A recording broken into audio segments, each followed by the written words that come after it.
All right, YouTube, 100,000 subscribers achieved and 30 million views, by the way, approaching probably by the end of the month or thereabouts. I never dreamed that it would be possible before the election when the channel started really heating up and growing at an order of magnitude faster rate than it was before, honestly. I never thought in a million years that it would be this quick to get to 100,000 subscribers. I was stalled out around 40,000 before the election really heated up. Even after I was around, I think, 70,000. Then, flash back to February 15th, I screen capped it at the time, of this year, not even that long ago, a couple of weeks essentially. I was at 93,000, now it's 100,000. That's a enormous, explosive growth of this channel. I have no reason, by the way, to perceive that it will suddenly drop off because I've hit the 100K mark. The content is hitting a chord. It's clear that the old guard media is now dying. It's clear that there need to be more people on social media analyzing politics, speaking of current events, undergoing activism. It's necessary now. It needs to replace the old media. There's a huge power vacuum. There are others doing it too. We're all growing at a rapid clip. Good. It's good for the world when that happens. First and foremost, I'd like to say thank you to all of my subscribers, of which there are over 100,000 now. It wouldn't obviously be possible to hit that threshold because I wouldn't have a subscriber count if it weren't for each and every one of you. So thank you very much for supporting my material. Secondly, to my Patreon donors and to those who patronize as well my literary works. The fact that I've achieved enough fiscal success has allowed me to make this much material. If I hadn't made a decision to accept donations, and of course, I would never take ad revenue. I never will, by the way. I will reaffirm that right now. I'll never use AdSense. I'm not interested in it. Okay, if other people want to use it, that's fine. You use ads, and it's fine. Google's doing nothing wrong by allowing people who create content to make ads. But I choose not to. I'd rather use voluntary donations. And at the time that I chose that, it was to offset the fact that I wasn't taking ad revenue, but I needed to drive some sort of income from the amount of effort I was putting into YouTube. And you may have noticed, after that total began to grow, I started making more and more content. And I'm probably going to make even more now. Now that I've hit this threshold, that I have an audience in the six-figure range, I'm going to make more videos. I'm going to make more live streams. I'm going to branch out into additional types of material. It's just a matter of the will to do it. And it's obviously justified. And by the way, I'd like to say one quick thing here about the YouTube silver play button that it may take a couple of months to actually get sent out. I'll probably get an invite within a few weeks to receive it. It might take upwards of a month to receive it. They have to actually go through and make sure all of the subscribers are real people. That is, you're over 100,000 after they potentially delete any bots, sock accounts that people have used. They get multiple accounts, they subscribe to the same channel or something. They have to go through and figure that out. When I do get it, I'm not getting rid of it, I'm not selling it, I'm not destroying it on cam. I've made that decision. This is a significant award that relatively few people in the world will ever receive. And it's a justification. It's a symbol of a great victory, which you helped me attain over all those people who thought that, I was just talking shit when I said that it was possible to succeed on YouTube, doing what I was doing. They were wrong, we were right. Good. It's going to be good to see their reaction when I do the unboxing. And I'll know, because I am aware of this fact, that at least a few of these people still watch my material. And they get to sit there and mutter about it and say, oh, well, I guess I was wrong. Styx actually is capable of driving a significant audience. I'm going to keep it. It's going to have sentimental value, and I'm going to mount it right behind me. Secondly, to the studio idea that I've put out. That doesn't mean I'm going pro, I'm wearing a suit, and I've got, $10,000 of equipment in a $50,000 studio. That's not going to happen. But I want to go a little bit more professional than I am now. I've got the microphone arm. Again, I've already had a replacement mailed out for the connection because it's not big enough for the microphone.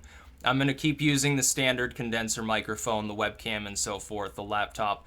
But I need to get a tablet or a second laptop to take call-ins. I need a little bit of technology that I'll probably have to pay for to set everything up. I'd like to have a small second desk. I'd like to redo some decorations, make it spiffier, and have a little bit bigger an area. Maybe a chair that's, got more back support. It's not going to be a major change. The channel's format's always going to remain the same. I'm going to do one-off videos. I'm going to do audio shows. I might do live video broadcasts from time to time.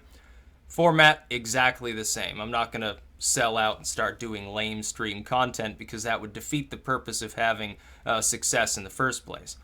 I would also like to shout out a few people in specific here, out of those who have supported me. First and foremost to Red Ice Radio. When I went on Red Ice, I suddenly shot ahead by, I think, 10,000 subscribers or thereabouts. So I wouldn't be at this threshold. It'd take me an extra couple of months to reach that threshold if it hadn't been for Red Ice, and it might have taken longer. So thank you to Red Ice Radio. I support your show. You should all subscribe to them as well. They do good work. It's quite interesting. If you want the longer form, a lot of people that are subscribed to me, it's because I make long form videos. I don't just make a 3-second blip about some news event with a bunch of jump cuts.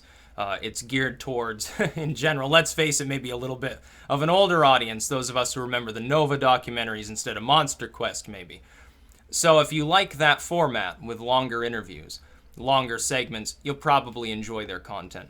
Secondly, to Lionel Nation. He shouted me out a couple days ago.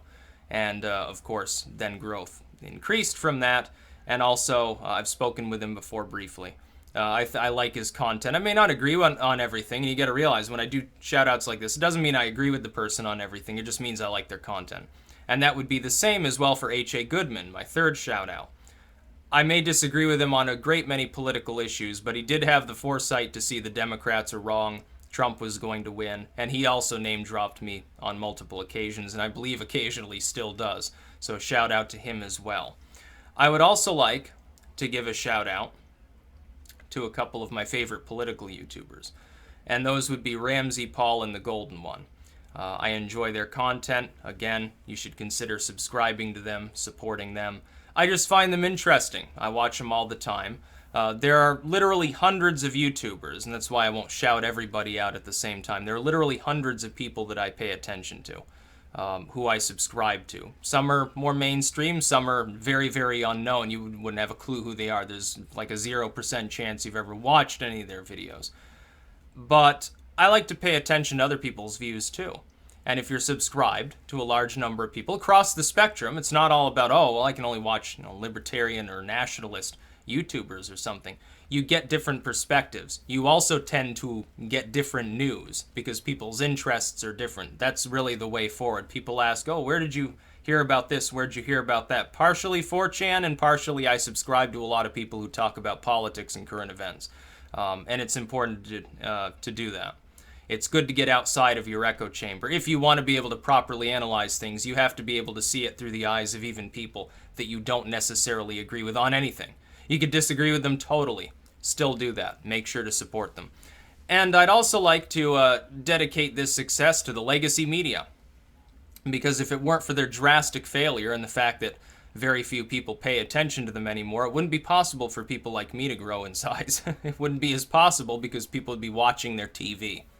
And that goes for all of us, left, right, and center. All of the underground social media-based analysis and current events is taking off like a rocket right now. It's not just my channel that's growing rapidly. All of these other channels are too, and many, many others. Molyneux, Sargon, Richard Spencer, who I'd also like to point out did share my video on WikiLeaks Vault 7. Many thanks to you, Mr. Spencer, for doing so.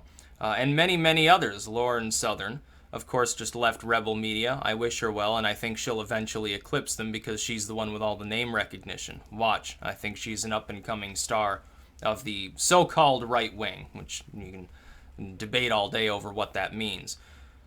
But yes, it's a good day. It's the day that finally the work here is justified against all those people, including people who thought that my username alone would hold me back. While I don't want to follow other people and simplify everything to market it to people, I want to be original to myself. I'd rather blaze a trail than follow a trail other people have followed over and over and over again, because that's boring. That's not what I'm about. It's not what my YouTube channel's ever been about. I talk about things that nobody fucking cares about. And I do that for a reason. I talk about things that are a little bit out there because I can potentially introduce people to new concepts, new ideas that they haven't heard of before. And I hope that you continue to enjoy my analysis. All the current events, occultism, eating random MREs. I'll do one of those soon, don't worry. Minecraft, Victoria 2, all of the other stuff. It's eclectic content. You're not just getting a bunch of dry news on my channel. You're going to get a little bit of everything. And it's probably going to increase in volume over time. Especially now that, look, 100,000 subscribers. I figured at the beginning of last year, I estimated that I might hit 55 or 60,000 subscribers by the end of the year, if I was lucky, and I didn't even expect it to be that high. Instead, I ended up at 75,000, now I'm at 100,000. So things are going along pretty smoothly now. I appreciate all of your support, all of your donations, those of you who have bought my books and in many cases left very kind reviews, I appreciate that. If you're sharing my material around, maybe you have a podcast, you've spoken of me, I appreciate it all, and I'm gonna keep working at it. It's not like I'm gonna stop, and not until I'm in the grave or YouTube's in the grave, and YouTube's not going in a grave anytime soon. So, I guess I just have to make sure not to become a crack addict and jump off a bridge. That's about all. Peace out.